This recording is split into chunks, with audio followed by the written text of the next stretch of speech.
মানে 40,000 দিলে হৈ যাব 40 35 তেনেকুৱাত আহি যাব 35-40 মান দিলে লৈ যাব পাৰিব যদি আপোনালোকে আহে কিবা এটা কম বেছ কৰি দিব আৰু এখন ডিলাৰ আছে আপোনাৰ মৰিগাঁও হাই ছেকেণ্ডেৰী ফ্ৰণ্টতে আছে এখন ডিলাৰ হাই ছেকেণ্ডেৰী ফ্ৰণ্টতে আছে এখন ডিলাৰ আপোনালোকে আহিব অতি কম প্ৰাইজত যদি আপোনালোকক বাইক লাগে বাইক লৈ যাব পাৰিব আৰু খুব ধুনীয়া ধুনীয়া বাইক আছে ইয়াতে আৰু বহুত ধৰণৰ গাড়ী ষ্টক আছে আৰু নতুন কি গাড়ী ষ্টক আছে সম্পূৰ্ণ আপোনালোকে চাব পাৰিব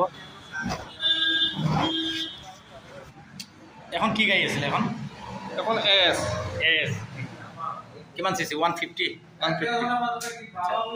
কিমান চন আছিল এখন 2016 চন 2016 ৰানিং কিমান হৈছে ৰানিং 40,000 মাত্ৰ 40,000 মাত্ৰ গাড়ী টিপ টপ নে টিপ টপ ইঞ্জিন সিল হ'ব বাজাজৰ ন সেলফ বুকি আছে হয় আৰু প্ৰাইসটো কিমান লাগিছে এখন 40,000 টকা মাত্ৰ 40,000 মাত্ৰ 40,000 কাস্টমাৰ আহিলে কিবা এটা নেগেচিবল হ'বনে হৈ যাব কাস্টমাৰ আহিলে কিবা এটা কম বেছ কৰি দিব ন আচ্ছা এখন ক'বচোন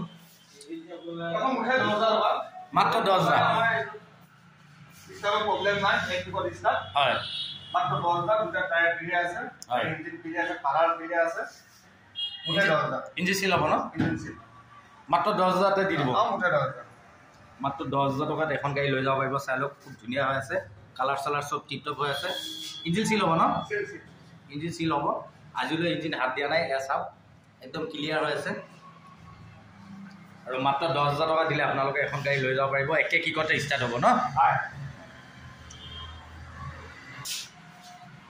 এখন আছিল 150 এখন 2013 মডেল হয় সেলফ টেলফ ওকে আছে ইঞ্জিন ওকে আছে মাত্ৰ 35,000 টকা দিলে হয় মাত্ৰ 35,000 মুঠে 35,000 মাত্ৰ 35,000 টকা দিলে এখন লৈ যাব পাৰিব ন 35,000 অনলি আৰু ৰানিং কিমান হৈছে এখন এখন আপোনাৰ 50 মান চলিছে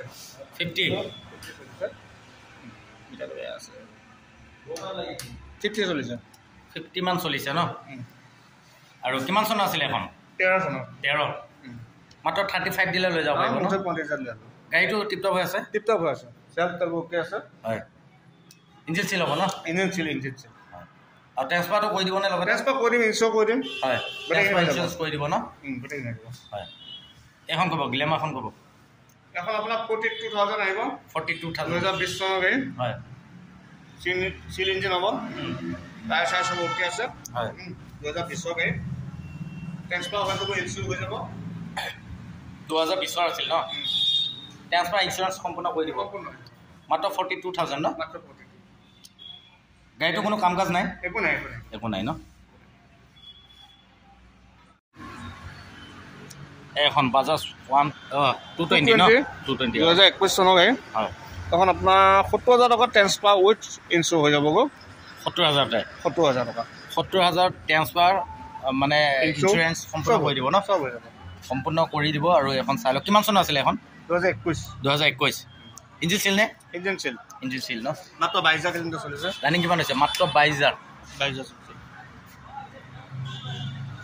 মাত্ৰ 22,000 হয় মাত্ৰ 22,000 ৰানিং গাড়ীখন খুবেই ধুনীয়া হৈ আছে আৰু গাড়ীখন যদি আপোনালোকে ল'ব বিচাৰিছে আহি যাব মাত্ৰ 70,000 টকা ট্ৰেন্সফাৰ সহৰে আপোনালোকক দি দিব কোনো কাম কাজটো নাই একো নাই ন হয় আৰু কাষ্টমাৰ আহিলে কিবা এটা নেগেচিবল হ'ব হৈ যাব ন কিবা এটা কম বেছো কৰি দিব যদি আপোনালোকে আহে আৰু ভিডিঅ' চাই যদি কাষ্টমাৰ আহে ভাল কিবা এটা ডিছকাউণ্ট আপোনালোকক দি দিব তেখেতে আৰু এয়া এখন আছিলে এফজেডখন চাওক কালাৰ চালাৰ খুব ধুনীয়া হৈ আছে এফজেডটো কিমান চনৰ আছিলে এখন 21 চনৰ আছিলে 21ৰ গাড়ী টিপটপ নে ইঞ্জিন সিল হ'ব ইঞ্জিন সিল হ'ব ন ডবল এবিএছ হ'ব ন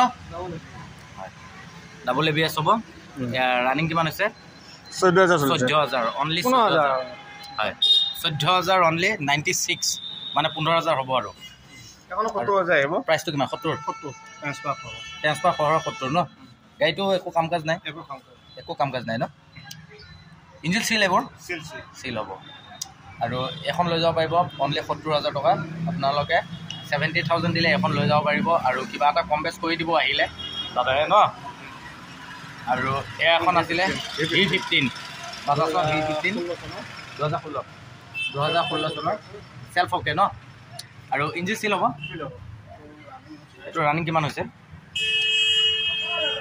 এইখন 40,000 40,000 আৰু প্ৰাইচটো কিমান ৰাখিছে এখনৰ মাত্ৰ 35ত আপোনালোকে লৈ যাব পাৰিব। চিল ইঞ্জিনৰ গাড়ী ন, চিল ইঞ্জিনৰ গাড়ী আৰু গাড়ীখন খুবেই ধুনীয়া হৈ আছে, টিপটপ হৈ আছে। গাড়ীটো একো কাম কাজ নাই, একো নাই ন। আৰু কাষ্টমাৰ আহিলে কিবা এটা মিলামিলি কৰি দিব ন। হয় এখন ক'ব, গ্লেমাৰখন ক'ব। 45 আহিব 2016 চনৰ। 45 2016। কালাৰ চালাৰ চব অ'কে। ইঞ্জিন চিল হ'ব, ইঞ্জিন চিল হ'ব ন। ৰানিং কিমান হৈছে এখন? এখন আপোনাৰ 55 চলিছে। 55। প্ৰাইচটো কিমান বুলি ক'লে এখন? 45 হ'লে এখন গ্লেমাৰ লৈ যাব পাৰিব ন। আৰু নেক্সট এখন ক'ব।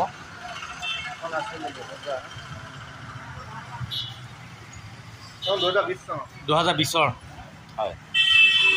এখনতো মজা হৈ আছে গাড়ী ন। হয়, গাড়ী একদম ধুনীয়া হৈ আছে চাওক। আৰু ৰানিং কিমান হৈছে এখন?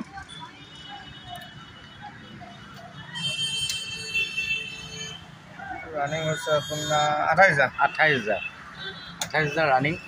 আৰু গাড়ীখন খুবেই ধুনীয়া হৈ আছে, একদম টিপটপ হৈ আছে, কালাৰ চালাৰ চব অ'কে। আৰু চিল ইঞ্জিনৰ গাড়ী আৰু টায়াৰ টিউব চব অ'কে হৈ আছে ন। ইঞ্জিন চিল হ'ব। প্ৰাইচটো কিমান বুলি ক'লে এখন? 52 আহিব। 52 হ'লে আপোনালোকে এখন লৈ যাব পাৰিব। চাই লওক, একদম শ্ব'ৰুম কণ্ডিশ্যন হৈ আছে, গাড়ীখন টিপটপ হৈ আছে, কোনো কাম কাজ নাই। আৰু গাড়ীখন যদি আপোনালোকে ল'ব বিচাৰিছে আহিব, আৰু ভাল মানে কিবা এটা ডিছকাউণ্ট কৰি দিব, আপোনালোকক চিন্তা কৰিব নালাগে। এখন আছে চুজুকি, চাই লওক, চুজুকি হয় 150R, একদম ধুনীয়া গুড কণ্ডিশ্যনৰ গাড়ী। 150 ন এখন? 150 cc গাড়ী হয়। এখন কিমান 22,000 টকা। 22,000 টকা দিলে হ'ল। ইঞ্চুৰেঞ্চ ক্লিয়াৰ আছে। 2000 কিমান আছিলে? 2013 চনৰ গাড়ী, ইঞ্চুৰেঞ্চ ক্লিয়াৰ আছে। আৰু গাড়ীখনটো চেল কৰিলে আপুনি হেৰি কৰি দিব, ট্ৰান্সফাৰ কৰি দিব, ট্ৰান্সফাৰ কৰি দিব ন। আৰু গাড়ীখন টিপটপ হৈ আছে, ইঞ্জিন চেল হ'ব, চিল হ'ব ন। আৰু এখন ক'ব, স্কুটিখন ক'ব। এখন 2020 চনৰ হুণ্ডা। এখন আপোনাৰ 32 দিলে দিছে। মাত্ৰ 32। গাড়ী চিকচিকীয়া হৈ আছে ন। আৰু ইঞ্জিন চিল হ'ব। ৰানিং কিমান হৈছে এখন? ৰানিং 25,000 চলিছে। মাত্ৰ 25,000 চলিছে ন। আৰু কাষ্টমাৰ আহিলে এখন কিবা এটা নেগেচিবল হ'ব, হৈ যাব ন। এখন ক'ব, এক্টিভা। এখন 2016 চনৰ, এখন আপোনাৰ 24,000 টকা দিলে। মাত্ৰ 24,000। 24,000 দিলে আপোনালোকে এখন লৈ যাব পাৰিব। চাই লওক, খুবেই ধুনীয়া গাড়ী। আৰু কিমান চন আছিলে এখন? 16 চনৰ। অনলি 16 চনৰ গাড়ী। চাই লওক, 125 cc আছিল নেকি? 125 cc চাই লওক, এইখন খুবেই ধুনীয়া হৈছে। আৰু এখন ক'ব, এখন 2022 চনৰ। 2022 এখন 60,000 দিলে হ'ল। 60,000। 2022 চাই লওক, এণ্টক খুবেই ধুনীয়া গাড়ী। আৰু এণ্টকৰ মাৰ্কেট আছে, পাব নাই এখন গাড়ী, নহয় জানো? পাব নাই, নাপায়। 2022 চনৰ গাড়ী হয়, 2022 চনৰ গাড়ী, এবছৰৰ গাড়ী। চাই লওক, পাব নাই, খুবেই ধুনীয়া হৈছে। ৰানিং কিমান হৈছে এখন? ৰানিং 22,000 মাত্ৰ 22,000 হৈছে এখন। চাই লওক, খুবেই ধুনীয়া হৈছে, টায়াৰ টিউব চব অ'কে, ইঞ্জিন চিল হ'ব। আৰু কাষ্টমাৰ যদি আহে কিবা এটা কম বেছ কৰি দিব, মিলামিলি কৰি দিব ন। আৰু কাগজ পাতি চব অ'কে কৰি দিব, চব অ'কে কৰি দিব, কোনো চিন্তা কৰিব নালাগে। আৰু আপোনালোকৰ একো দায়িত্ব নাই, খালি গাড়ীখন ল'ব লাগে, বাকীখিনি দাদাই কৰি দিব ন। বাকীখিনি কৰি দিব। চাই লওক, একদম ধুনীয়া হৈ আছে গাড়ীখন। এখন ক'ব। এখন 2022 গাড়ী হয়। এখন আপোনাৰ 80,000 দিলে দি দিম। 85ত 80,000 মাত্ৰ 80,000 টকাত লৈ যাব পাৰিব। চাই লওক গাড়ীখন। আৰু কিমান চনৰ আছিলে ক'লে? 2022 চনৰ। 2022ৰ নতুনে হৈ আছে ন, নতুন গাড়ী, একদম চিকচিকীয়া হৈ আছে গাড়ী। গাড়ীখন চাই লওক, খুবেই ধুনীয়া হৈ আছে। আৰু কাষ্টমাৰ আহিলে কিবা এটা নেগেচিবল হৈ যাব, কিবা এটা কম বেছ কৰি দিব ন। এখন ফাইনেন্সত নিব পাৰিবনে? পাৰিব। কিমান টকা ডাউন পে'মেণ্ট দিলে ওলাই যাব? এখন আপোনাৰ আধা দিলেই হ'ব। আৰু চাই লওক, খুবেই ধুনীয়া হৈছে গাড়ীখন, একদম ব্ৰেণ্ড নিউ গাড়ী। আৰু শ্ব'ৰুম কণ্ডিশ্যন হৈ আছে। 35 বা 40,000 দিলে আপোনালোকে ৰিফাইনেন্স কৰি লৈ যাব পাৰিব এখন গাড়ী। আৰু আপোনালোকে আহিব, ভিডিঅ' চাই